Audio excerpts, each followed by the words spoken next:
Well, hopefully you've all been able to download that app.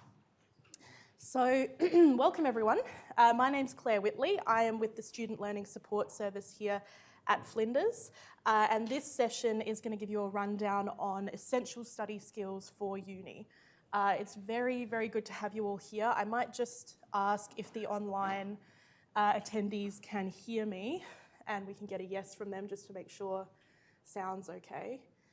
Mel is also from the Student Learning Support Service, and she's going to be moderating the session today.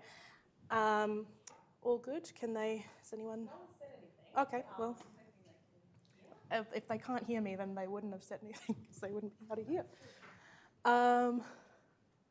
All right. Hopefully we get... Yeah, they can hear. Perfect. All right. Welcome online attendees and welcome in-person attendees. I'm very excited to be talking to a room full of people. So welcome to Flinders. I'm going to be taking you through essentially some basic study skills that can really sort of jumpstart your time here at university and make sure that you're well prepared. If you have any questions throughout, please feel free to pop up your hand. We'll have some kind of breaks in between my speaking, so if you do have any questions at that point, you can put up your hand.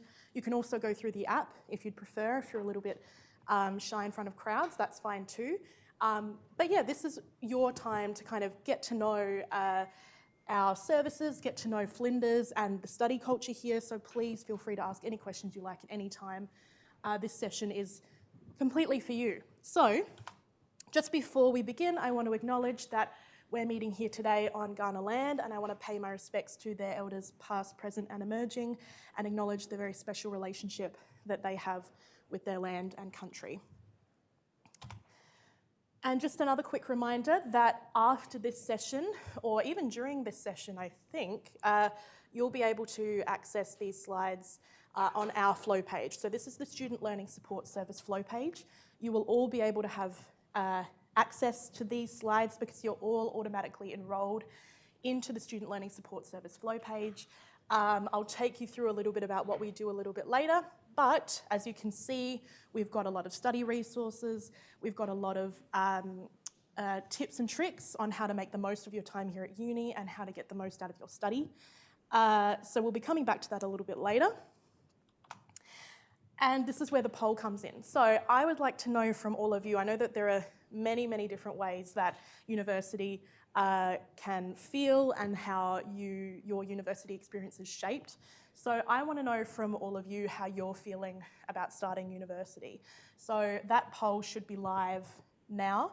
So we'll get some answers from you. I'll take you through a bit about what we're going to be talking about today, and then we'll come back and Mel can let us know some of the responses that you have said. For the online attendees, or if you've got the app open, you should be able to see it forming a word cloud. So feel free to do that, and we'll check in with that in a second. So in this lecture, we're going to cover 4 key areas of skills that you will need at university, and these are things that you can start working on immediately. So this is thinking at university. What does that look like? How can you think in a way that is academic and scholarly and still be unique to you and your experiences and your values and your voice? Reading at university is a big one. That is a very unescapable part of university life. You'll have to do a lot of reading, unfortunately, but there are ways that you can make it easier for yourself, you can make it more efficient, and we'll go through a little bit of that. We're also going to talk about writing at university. So no matter what degree you are thinking about enrolling into or that you have enrolled into, you will have to write. It doesn't matter if you're doing engineering or science or humanities areas, you will have to do some form of writing. And there are ways that you can make that as painless as possible and build up your skills really early on. And then the last thing that we're going to look at is referencing at university, which some people can get quite nervous about. We get a lot of students asking us a lot of questions about referencing, but we're going to show you some really easy and quick ways that you can make sure that you reference properly, but also that it doesn't take you a whole day to do, because we know you're very busy. So we might bring it back and see if we've got any answers to our poll question. Mel. We do, and the most common theme is nervous, followed by excited. It's very small here, so yeah, nervous but excited is the general theme. So hopefully we can help you calm those nerves by giving you some good tips to start university. Yeah, good, yeah. Somebody said terrified, so I hope we can also help with that, whoever that was. So yeah, excited. I'm glad lots of people are excited too. Yeah, that's right. You should be excited. It's a very exciting time and you're about to have a really fun and rewarding experience. And everyone's university experience is going to look different, but good study skills are basically universal. So this will help you kind of feel a little bit more prepared. It's totally normal to feel nervous, to feel terrified, and to feel excited, or just to think, how do I make the most out of this experience and feel kind of energized and ready to learn and study and be motivated? All of those things are completely normal, and our job is to make sure that you are prepared for all possibilities. So, the first, is that an echo? Can you hear that echo? No? Can anyone hear that? Or is that just me? Okay, maybe I'm just echoing in my own head. All right, so critical thinking, that is the kind of key tenet of thinking at university. So students often come to us at the SLSS or go to their lecturers or their assessors with one really big question. And that question is, why have I received this grade? Why have I received this grade which is lower than I expected it to be? I feel like I wrote well, I feel like my referencing was done really well, I stayed on topic, all of those things, right? So that's a really common question. And sometimes when students are kind of confused or even upset about why they got a certain grade on an assessment, often make kind of one really key pitfall, which is that they are describing whatever topic they are tasked with talking about rather than reporting or analysing or engaging with scholarly. So the key to productive thinking at university is this idea of critical thinking. It is at the heart of university study. Lecturers want to know what you think about something and the way that you reason with the evidence that you have gathered and that you have been given. They don't just want you to kind of describe or even sort of talk about in detail. They want kind of really specific ideas and critical analysis about the things that you're talking about. As a general rule, sometimes they will ask you to describe it, they'll be very specific about that.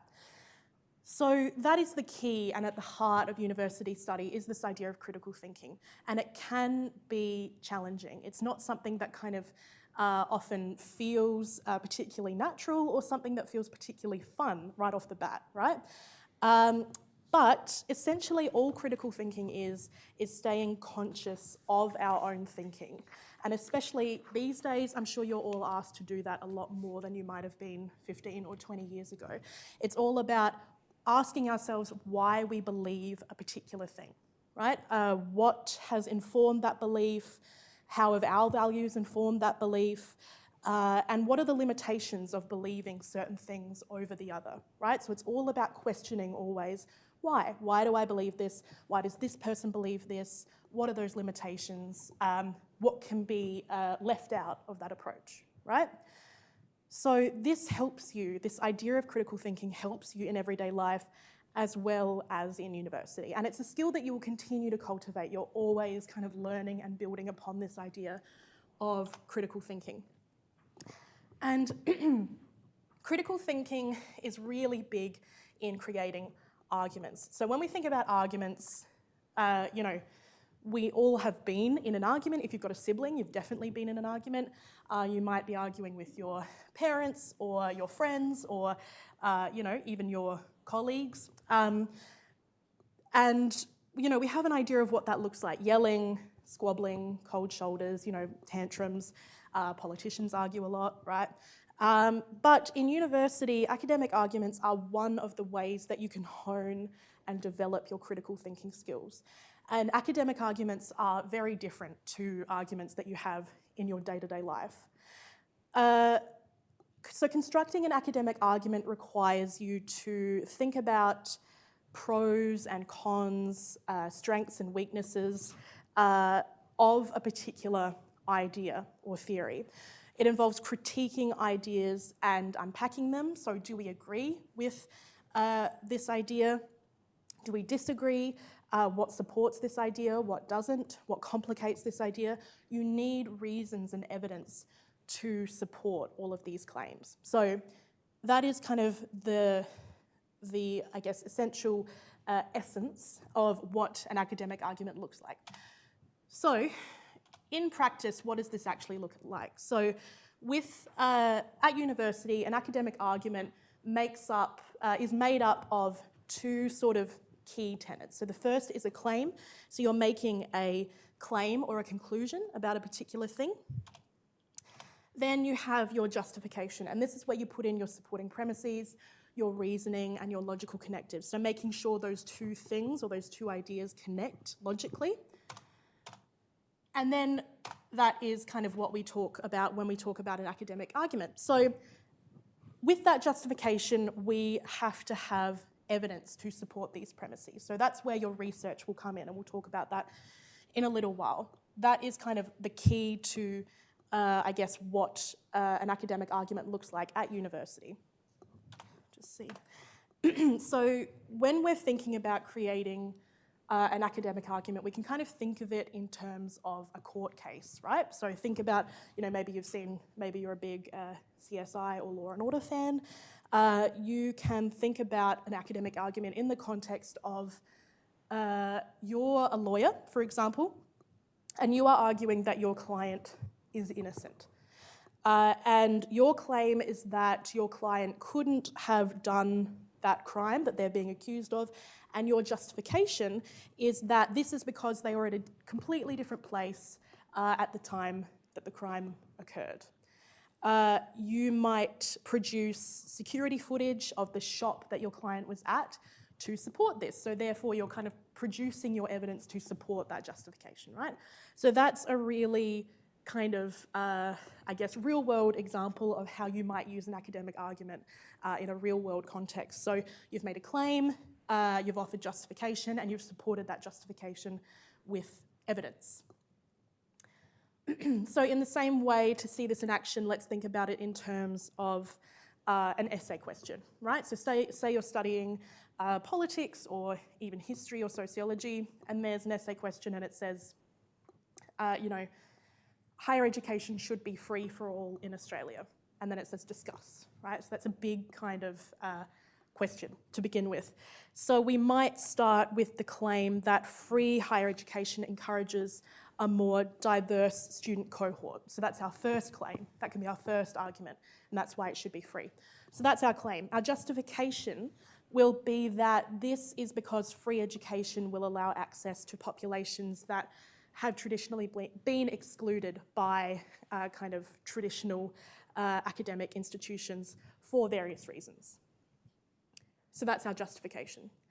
Then to support this justification, we might find some data on some groups that maybe are the highest represented in university communities, or we might refer to a study or an article or a book on the reasons particular groups can't access university that supports that justification, right? So that's how you bring that evidence in. So that's one way that critical thinking in university is a really important skill to have. It means we can construct strong academic arguments using our reasoning and our understanding of the facts. So what is critical thinking in a university context? That's the kind of other key question that we have to think about here, and this is something you can take through your entire university study. So critical thinking is the capacity to understand and evaluate the work of important researchers. So this means that you need to read a lot, unfortunately, and not just understand what you read. You need to be able to determine for yourself the scholarly value of what you are reading and determine how much weight you place upon this information and upon what you read. There might be something that is more reliable or legitimate than another, and your critical thinking will help you to discern which one is which. So that's kind of the capacity to critically analyse literature. Then you can take this evidence you've gathered and this analysis and have the capacity to reason positively in an academic environment. So that can be in a tutorial, in a presentation, in written work. If you're able to take this evidence or this analysis, think about it critically, come up with some critical analysis of that particular evidence, then you have all of the tools to reason positively with that and to integrate that into your learning and into your assessments.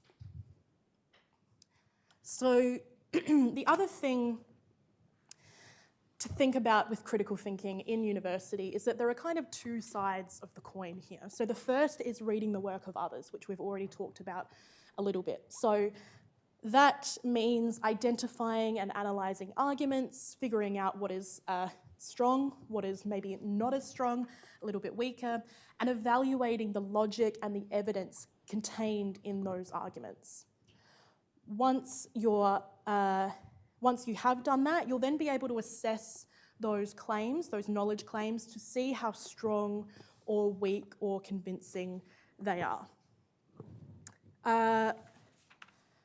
So that's the kind of way that critical thinking can manifest when you're reading the work of others. So another way to think about it is think about when you read an opinion piece or a blog post. Maybe there's someone that you follow that you really enjoy. Maybe there's someone who writes opinion pieces that you kind of hate read, which is, a bit unhealthy. So it's, not something that I would recommend, but maybe that's what you do. And, you find yourself disagreeing with a lot of their work. Anything like that, where there's a kind of really strong opinion being presented. These are often written really persuasively, so you find yourself kind of aligning with a lot of these views, and they may succeed in kind of persuading you or riling you up, but there isn't actually a lot of evidence a lot of the time to support their ideas. So they might do, a big paragraph about a particular thing, but there might not be either any evidence or any strong or reliable evidence to back up those claims. So that would be an example of how critical thinking in a real-world context will help you to kind of discern the value of particular arguments. So essentially, critical thinking then is the ability to stop and question what we're reading.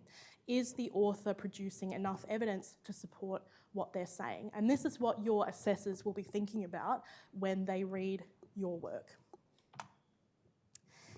The other element, the second side to critical thinking, is creating our own work. So it's about making our own claims, being confident in our own claims, presenting strong arguments. So you can demonstrate critical thinking in these strong arguments by doing things like acknowledging debates, right? So bring in some of the opposing arguments to your kind of key idea. Once you've done that, through the reading that you've done and the critical analysis of the reading that you have kind of made, you will be able to articulate why those opposing ideas are not as strong as yours. So all of these things start to build into each other. And if you're able to critically analyse particular pieces of writing, you'll then be able to decide this is a stronger argument than that, so therefore I'm going to use this when talking about my idea or my argument. Critical thinking is also about acknowledging our own limitations, right? So maybe you're only looking at a particular problem from an Australian context. Obviously, you don't have time to research every single element of any particular debate. So it's about acknowledging the fact that we are never going to have every single answer. We're never going to be able to read everything on any given topic. But if we acknowledge that, even if it's just to ourselves, it makes how we are reasoning and how we are arguing a lot stronger and a lot easier to accept as a reader. And the last thing to think about with critical thinking is the way that you contribute to knowledge. So even if, it doesn't matter if you are in your first year at university, if you are coming back after a long time, if you're in your third year, if you're honours, if you're postgraduate, every single one of you, whenever you write a piece of work or produce an assessment, you are contributing to an academic community, and you should take pride in that and ownership of that and use your critical thinking skills to make sure that you are contributing to your academic community in a productive and strong way. So that's my kind of spiel about critical thinking. If you would like to learn more about critical thinking or how to harness the power of critical thinking, we have a whole heap of resources on our flow page, on the SLSS flow page. That QR code will take you to that section of our flow page. And I'm going to pause here for a second and see if there are any questions from any of you or from any online attendees at the moment. Do we have any? No? Anyone have a question? Yeah. Yeah, I have a question. I was just asking, how many references are we looking for the amount of words that we're putting into an essay? Is there like a range that we should be looking at? That's a really good question. So the question was, how many references are we looking for kind of relating to the number of words that we're writing? And that's a really difficult question to answer, and the kind of the party line is that no one can answer that except you, right? But what you can do is think about, okay, say for example we have a 1,000-word essay, and in that 1,000-word essay we might have 3 body paragraphs which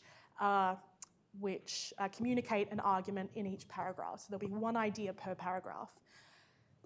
If we're thinking about this logically, then we would assume that if we're integrating evidence, we would have at least one different reference or resource per paragraph, right?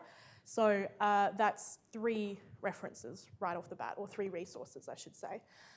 However, that's something that is really difficult to answer as a kind of one-size-fits-all. Some lecturers you'll find will impose a minimum amount of references. So they might say, for this 1,500-word essay, you need to use 5 readings, for example. So that's something that a lot of students like because it helps them kind of understand where they stand. So that's the long answer to that very simple question, which is, unfortunately, I can't give you a specific. But you can use it kind of you can use the kind of logic that every time you introduce a new idea that is not your own, you're going to be using a reference or a resource, right? So that's at least 1 per idea. That probably doesn't help very much, but I hope that's right. Any other questions? All right, we'll continue on then. So the next element to university study that you'll need some skills to approach is reading. And unfortunately, there's a lot of reading to do at university. It's kind of an inescapable element of university. You're going to have to do a lot of topic readings and a lot of research, as I've already talked about, to find evidence and things like that. And students can find it challenging, right? Because there's a kind of a difference between reading for pleasure, which a lot of you probably do, and reading in an academic context. Because when we read for pleasure, we are doing so because we want to relax, maybe we want to escape, we're interested in the subject matter if it's a non-fiction type piece of literature. And so it's a very passive process. We just kind of sit down and we kind of take in what we are communicated. When reading for study, it is a little bit different. So common reading challenges that we often hear and that you might feel at some point are things like, I read slowly. I've got a chapter to read for a particular topic and it's taking me ages and I can't get through it on time. I like to read for pleasure, but I find academic writing dense and I find that it feels complicated and I can't concentrate when I'm reading it. Or another thing that I struggle with sometimes is that I get to the end and I need to start again because I haven't taken in everything that I need to take in because it feels like there's so much that the author is communicating in one piece of writing that it's almost overwhelming. Or that you need to read everything 5 or 10 times. You kind of finish a sentence and you think, oh, hold on, I have no idea what that just said. I have to go back and read it again. So the way that we can mitigate a lot of these problems and the way that you can start building your reading skills for university is through a practice called active reading. So this might seem kind of pretty straightforward, but it's a really, really key skill to have at university because it will make your life a lot easier. So when you read at university, you are reading with a purpose. And it depends on the context as to what that purpose is. You might be reading for an assessment, so you might be reading about a particular thing to build up your knowledge, or you might be reading for a tutorial, and maybe there are discussion questions based on that particular reading. So if you can get an idea of the purpose of your reading, you can know and understand what you need to get out of that reading. And once you know that, it becomes a lot easier to concentrate and to kind of narrow your focus down to those particular points.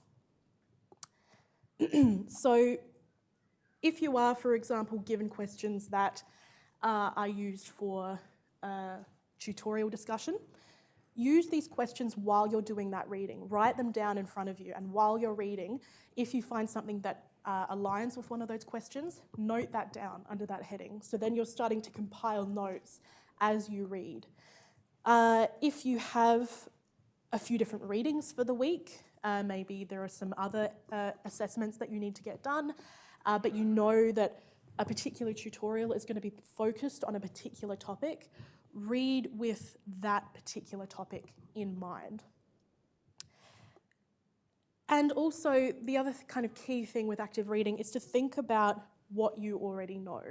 So there are things that you can kind of reason, use your critical thinking to kind of reason and logically connect ideas from what you already know. You might have already listened to a lecture for that week that gave you a lot of the base information that you'll need to kind of fill in a lot of those blanks. So then that reading becomes a lot less intimidating, right?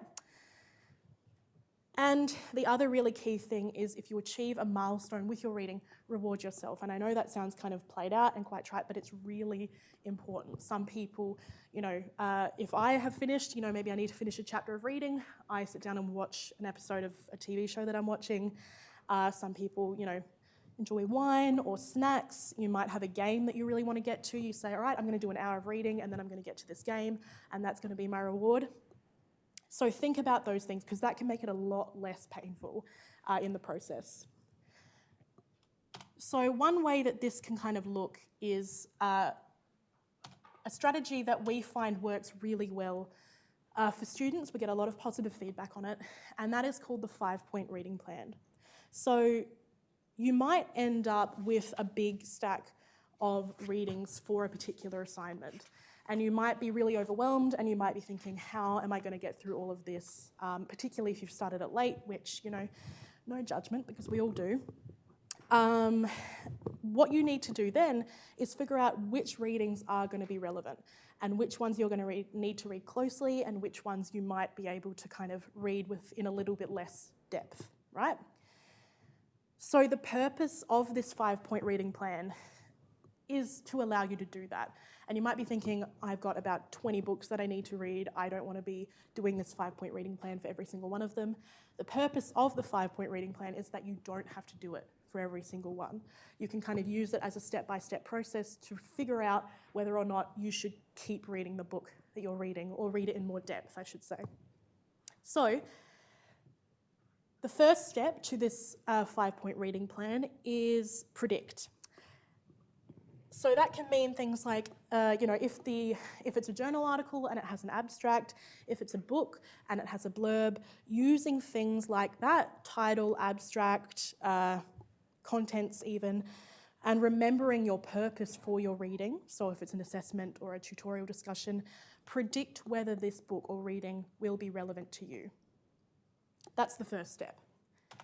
If it is, go to skimming the page. So skimming the book, sorry. So skimming through for keywords, whether you're seeing discussion or debate that you are looking for in relation to your topic.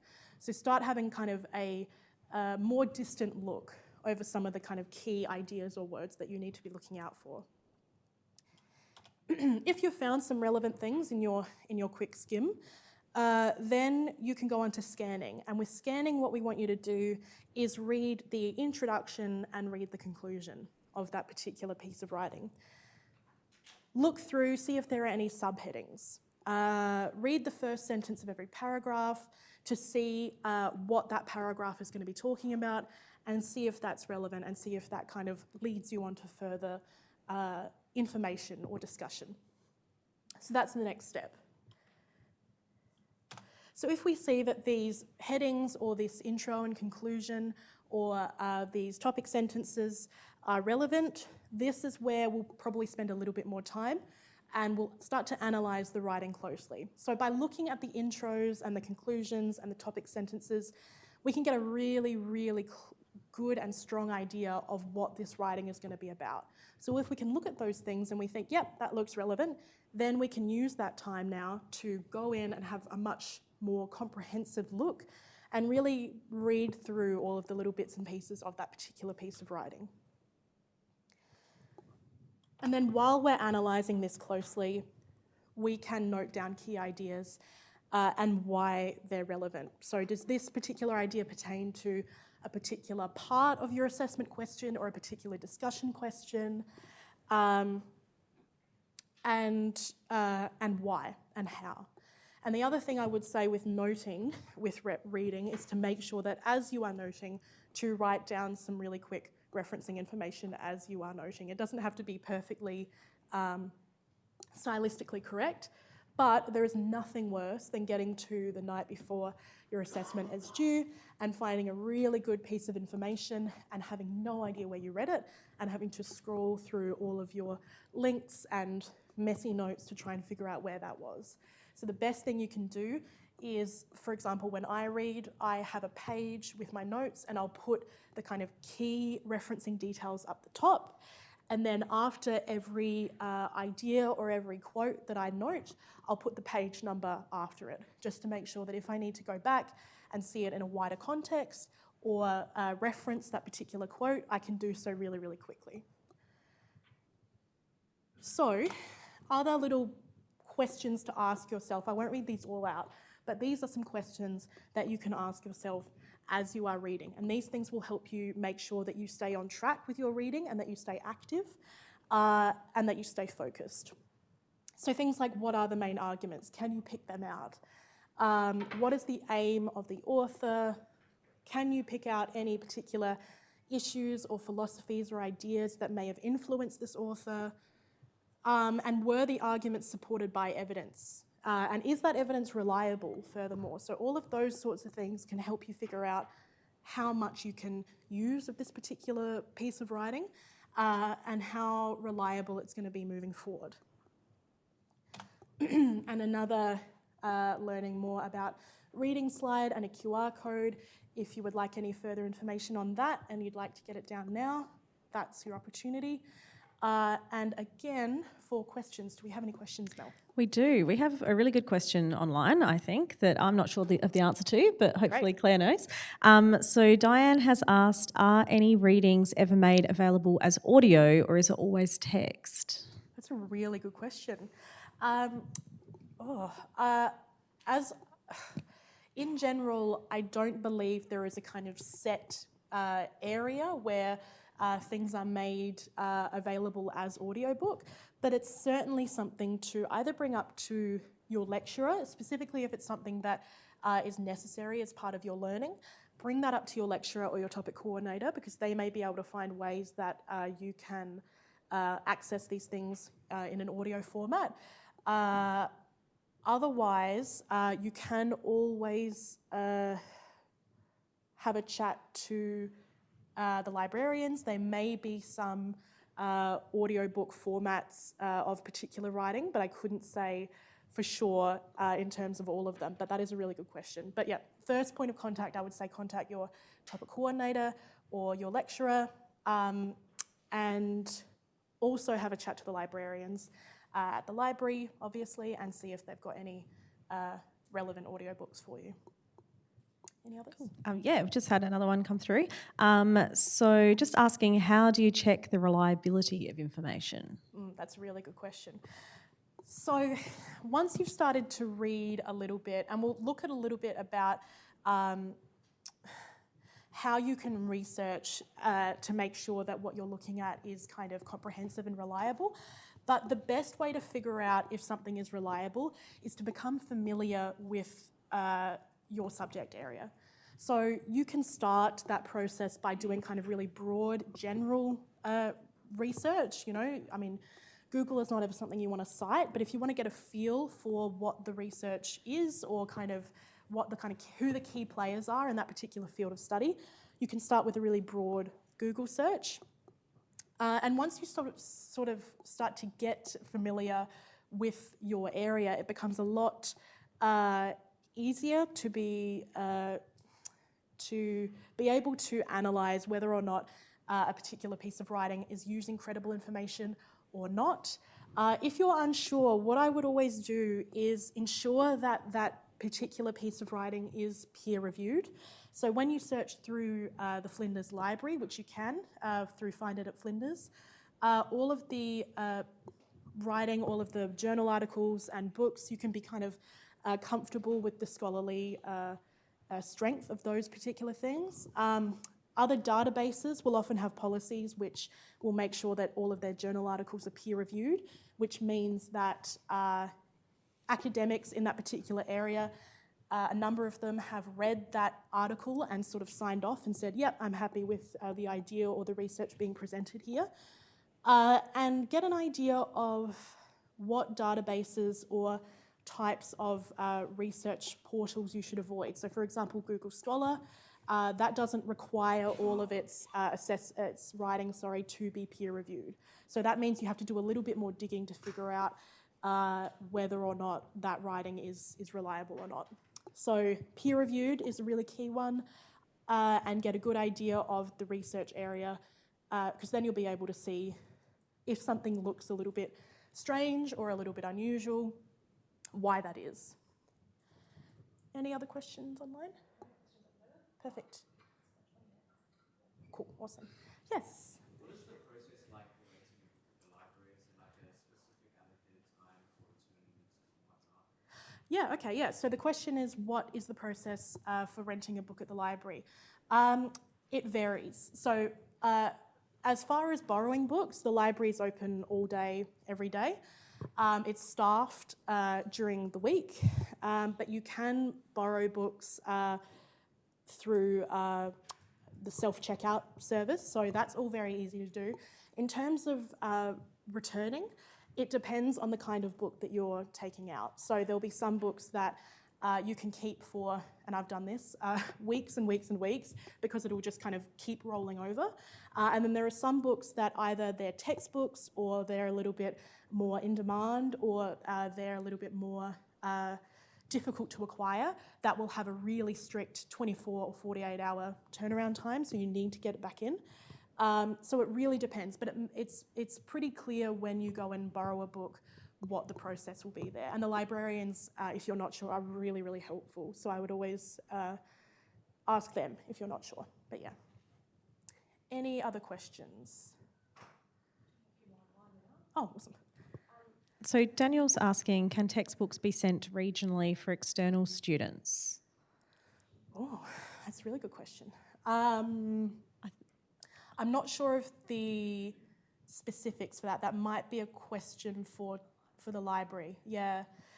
So if you're not, Mel will pop details in there. Yeah. And also got a question, are books a must or will the internet do the job? It's a really good question. So books, especially these days, actual physical books aren't as common in terms of, having to check them out and read through them. Online, you can do a lot, if not all, of your research online. But when I say online, I don't mean Googling and citing that. What I mean by online is online databases. So the university has Find It at Flinders, which is our library's searchable database, but we've also got partnerships with a whole heap of external databases, which vary depending on what discipline you'll be a part of. So for example, humanities uses ones like JSTOR, Trove, things like that. So yes, you can do a lot of your stuff online, a lot of your research online, and most people do. But I guess the thing with online is to make sure that you're looking in the right places, make sure that you're looking at reliable information so that you don't fall into a kind of Wikipedia hole, which would be a bit unfortunate. All right. And do you recommend any tools to take notes, so mind map or notions? yeah, I've got a little bit about that soon, but it really depends on what your preferred method of visualizing and note-taking is. So for me, mind mapping, I don't like it. Too many colours, I get very overwhelmed. And I'm someone that's very boring and likes to just kind of do a little bit of a linear essay plan. But in terms of kind of typical, software or anything like that to create mind maps or, other plans, I don't have any specific recommendations, but I would just say figure out what works for you. It's all about kind of the way that makes it the easiest for you to retain that information and to make those notes. So I would just say have a look around and have an explore and see what works well for you. All right, I might move on just because I know we're running out of time. So, writing at university, that's the kind of third key tenet to your study skills toolkit here at university. So academic writing and doing it well will allow you to demonstrate your sound critical skills, your critical thinking skills, and your strong academic reading skills. So this is where these two things, if you have sort of cultivated your skills in reading and thinking, the writing will become a sort of really natural part of this process. So academic arguments are really key to academic writing. Most often you will be presenting an argument in your written work. Not always, but as a general rule, you'll be presenting an argument or a key theory or idea that you'll have to argue for. So there are many forms of academic writing, but the process of tackling a written assignment remains fairly consistent. So it doesn't matter if you're writing a report, a case study, an essay, a proposal, a review, a lit review, anything like that, a literature review, I should say. So all of those things, even though they might appear different and they are different genres, the process for writing those can remain pretty similar. So the writing process, or the way that we find really helps students and helps them to be really confident in their writing journey is first to analyse, then to scope and brainstorm, planning, writing, and editing and proofreading. So I'm going to kind of unpack all of these in order. So analysing. So often when students get an essay question, they see the kind of really broad parameters of that essay question. But the really key thing to do here, as soon as you get your essay question or your assessment topic or question or problem, is to identify the smaller and more specific things that that question is asking them to do. If you don't do this, you might end up with a reasonably interesting essay, but you might not be answering the question. So being able to identify these smaller components makes answering the question and staying on topic much, much, much easier. So you can ensure through analysing that you respond directly to the task that you have been set. And to analyse essentially means to break something down to its component parts and to see how it works as a whole. So to kind of break it down and then put it back together again in order to make it easiest for you to answer that question. So, for example, using my education should be free for all in Australia, because it's kind of pertinent to where we are at the moment, I'm going to analyse this particular essay question. So imagine that you've received this essay question in your topic. The way that you can analyse it is by looking for content words, limiting words, and instructional words. So content words, these relate to the topic, so these are your kind of general topic words. And these are the main discussion points for your argument or for your writing. So these kind of tell you what you're going to be talking about. So in this context, the content words would be higher education and free. So those are the two kind of key ideas that you can draw from while you're constructing your arguments in your writing. Then you can look at limiting words. So limiting words narrow the scope. They make the context of what you're talking about more specific. So then you don't have too big of a question, essentially. So lecturers or assessors create these questions with these limiting words to ensure that you don't go off completely and write, 10,000 words over the word limit. So these make the parameters more specific. Here, the limiting word would probably be Australia. So we don't want to know about higher education in a global context. We want to know about it in Australia. And then finally, the instructional words, that these tell you how to do the assignment. These tell you how you should be writing your assignment. So these are words like discuss or summarise or argue or analyse. These words might seem pretty similar on the surface, but they have quite distinct meanings. So it's really important to get familiar with those. We do have some guides as well that kind of go through the different meanings and what your assessor might be looking for when they look at these particular words.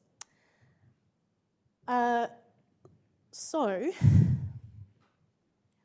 once we've figured out these kind of three key areas and we've analysed the question, we can move on to scoping and brainstorming. So this is the research process, essentially, and this is where you'll find some evidence to support your argument and your topic. So you can start with a kind of broad to narrow approach. So you might start with some general scoping searches. So those are things like Google. For a start, obviously, as I said, it's not a good idea to cite Google, but to get a kind of broad idea of what the topic is, especially if you're not very familiar with it, that's always a good place to start. Then you can look at resources or readings that you have been given. So has your topic coordinator or lecturer given you a whole bunch of readings? Those are really good to look at as well. They give you more precise information. They're also better quality than a Google search. But the problem there is that everyone has access to these readings and these pieces of information. So you want to make sure that you are then moving on to a narrower field of research in which you are going to do your own research. And if you need help with that, you can talk to the librarians. You can also talk to your tutors and your topic coordinators. They might have specific databases that they recommend or specific authors that they would like you to read and kind of have a look at. So that's a kind of process by which you can start to think about researching and getting a feel for that particular area of research. So once you've done some scoping and brainstorming, you can think about planning. So this is the most important part of the process. And this is the one that you'll spend the most time on if you are aiming to produce a successful assessment. So this, a good planning stage, it focuses your research and reading, and it focuses your writing. So this ensures that when you get to writing, you don't go completely off track. And it also ensures that when you're doing your reading, you know what you're looking for. So you're reading with that purpose. It makes sure that you don't deviate from topics or rubrics. And there are a whole heap of different ways that you can plan. So as I said, mind maps, linear planning. You might be someone that enjoys free writing, so where you just kind of start writing and you don't worry about grammar or spelling or anything like that, and sort of get your ideas on paper that way. It really depends on how you work best and how your brain works. So this is also where you can think about structure, so which idea goes into which paragraph. Here is where you can start thinking about where your word count might disperse. So as a general rule of thumb, introductions and conclusions are about 10% of your overall word count, but that's a very general rule. It depends on kind of what kind of genre you're writing in. And also use your planning to introduce particular references that you've found. So if you're thinking about a particular idea in a particular paragraph, you can introduce your references there to make sure that you're using the correct ones at the correct moment. And then writing, essentially, becomes the really easy part. And I know that sounds a little bit unbelievable, but if you have planned well, this is the easy part. It's the part that should be informed by all the other stages of this process. So when you're writing, you want to be communicating formally but simply. So we want your ideas to be understood, we want your ideas to be complex, but we don't want your writing to be. And that's something that a lot of students kind of struggle with, especially as they first get to university, because they kind of have an idea that maybe academics and their lecturers want to see some big words, they want to see that, you're kind of emulating the reading that you're doing, which can often be very dense and complicated. That's not necessary. They are humans just like you, and they want to read something that is easy to understand, that is straightforward, that argues things in a clear and logical way, and something that, where their idea is complex, but their writing is easy to understand. So that is a really, really key element of your writing. The other thing to be kind of thinking about as you're writing is using your language to demonstrate your logic and your argument. So you can do this by using discourse markers, which are words like however, therefore, as a result. So these two things kind of connect particular ideas. Reporting verbs are things like claims or establishes. So that's a way that you can kind of report different information. And the other thing is that we get a lot of questions about is personal pronouns, so the use of I, for example, in academic writing.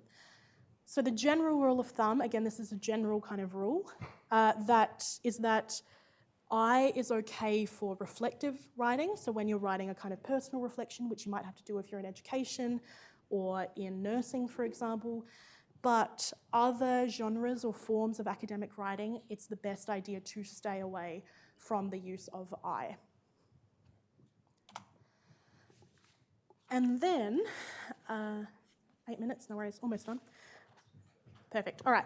So, and then the last kind of element of this writing process is the editing and proofreading. This is a really, really important part, and I know once you get to this part, it might be tempting to kind of say, all right, I'm done, I need to put this in, I don't want to look at it anymore.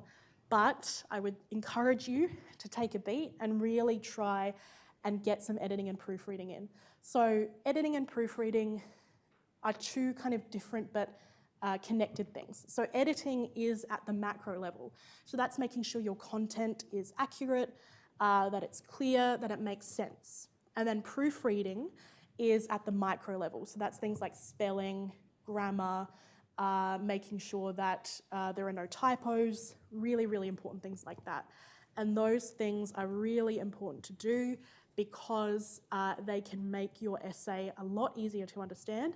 And it also shows your marker that you have actually looked at this again after writing it, which is really, really important and can be a really good thing for your grade. So, another little link to learn more about writing at university. I might just speed through the rest of it and then we can do questions at the end if that suits.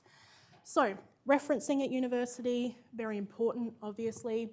Academic integrity. Well, integrity is one of our core values, and academic integrity is a commitment to principles of honesty, fairness, respect, and trust. It's very important to understand why we reference, because a lot of people kind of get stuck on the why as much as the how. So we reference because we want to acknowledge the work of others. We want to be respectful of that academic community. We want to enable someone else to access the same resources in case they think that that's a really interesting idea and they want to read more. It's also to show that you've conducted thorough and balanced research and to meet the requirements of academic integrity, obviously. When do we reference? We reference when we're using any idea at all that is not originally your own. So that includes when you're paraphrasing and summarising, and it includes when you're directly quoting. So always remember, we don't reference particular words or phrases, we reference ideas. So anytime you have read something that is not originally your own, you should be referencing it if you are including it in your writing. And that's even if you feel like you've had that idea and then you went and read and you think, oh, I just thought of that, but they've already written that, reference it. Much better to be safe than sorry. At Flinders, we use a lot of different referencing systems. The most common is APA 7. Some topics still use APGS, which is Harvard. that will be kind of communicated to you during your topic. So when you get your topic handbook or your topic information, your topic coordinator will let you know what referencing they're expecting you to use throughout your semester. And this is our referencing guides that we have at the SLSS. These give you very, very detailed templates as to how to construct your references. So if you are not sure, I really highly recommend you have a look at these. We've got a lot of information up the front, but around page 6 or 7 of these guides, we have really specific, straightforward templates that essentially allow you just to kind of go back and forth and copy and paste from there. So I would really recommend using them. They will make your life a lot easier. The other thing I will just point out is that we do referencing with EndNote sessions. You don't have to use EndNote. This is not something that's specifically required unless your topic coordinator tells you that it is for your particular topic. But if you are confident with referencing and you would like a space where you can kind of compile all your references together, we have sessions. We also have sessions on paraphrasing and referencing that will take you through how to use EndNote and answer any questions that you might have about the platform. 3 minutes? Yep, no worries. And then, pardon? Oh, okay. And then just other little bits and pieces, other skills at university. So if you need maths, you might think you don't need maths, but you may need maths if you're doing topics like psychology, nursing, things like that. You will need maths. It's not just for those really maths-heavy engineering or science degrees, right? We have a lot of resources on maths specifically. So if you are a little bit anxious about using maths in your degrees, whether it be nursing or psych or anything like that, or the kind of maths heavy places, please come and have a chat to us. And this is just kind of the wrap up where I tell you about our resources or our services and answer any questions that you might have. So we are the Student Learning Support Service. We are located at level 2 of the Central Library in the Commons. We have a learning lounge which is staffed with learning advisors from those times there, 10:30 to 12 and 12:30 till 2:30. So if you are doing a draft for an essay, if you are wondering about referencing, any study questions that you might have, learning advisors can help you out with those things, point you to resources and our resources. We also have our Flow site, which, as I said, you will all be able to access immediately. And there's also Studiosity, which is an online study support service that we have at Flinders. You can do things like chat with a learning advisor, put in drafts and get feedback on them. All of those really, really important things that you might be feeling a little bit anxious about. Studiosity can also help you with that, particularly if you can't get into campus very much and you can't access the Learning Lounge. They also have a really useful assignment calculator, so you can put in the due dates of all your assignments and it will kind of give you a timetable of when you need to start working on specific things. So I would make use of all of that. And we are good for questions and for any other bits and pieces. I think these guys are going to end in a minute. So Diane's just asking, will lecturers look at drafts of essays prior to submission? It depends. Sometimes they'll be happy to, sometimes they will say no. It really depends on the lecturer, but I would recommend, particularly if they don't, going to Studiosity, putting your draft through Studiosity and getting feedback that way, because those people are experts in whatever particular discipline you need. So that's what I would recommend for that. And then we've just got one really on the best way to manage your time. So with 1 minute left to go, I will mention we do have a balancing uni and life session tomorrow. So look at that on the portal. But Claire's asking, when you've got a topic with 3 different research assignments due at various times during the semester, is it best to do one at a time and complete that assignment before commencing the next one? Or is it best to start them all at the same time? Ooh. In 44 seconds, can you answer that? Okay, that's a really good question. Come along on Tuesday tomorrow, I reckon. Yeah, that's right. So I would recommend timetabling all of your assessments, figuring out when they're all due and coming up with a plan, kind of planning backwards. So starting with the due date, going back, figuring out when you need to do a draft of each one. But I would prioritise your time. I wouldn't necessarily start them all at one point because then you're going to get really overwhelmed and you might let other parts of your life kind of be sacrificed, which is not a good thing either. You want a good balance. So I would say make sure to timetable, work backwards, figure out how much you'll need for each one, and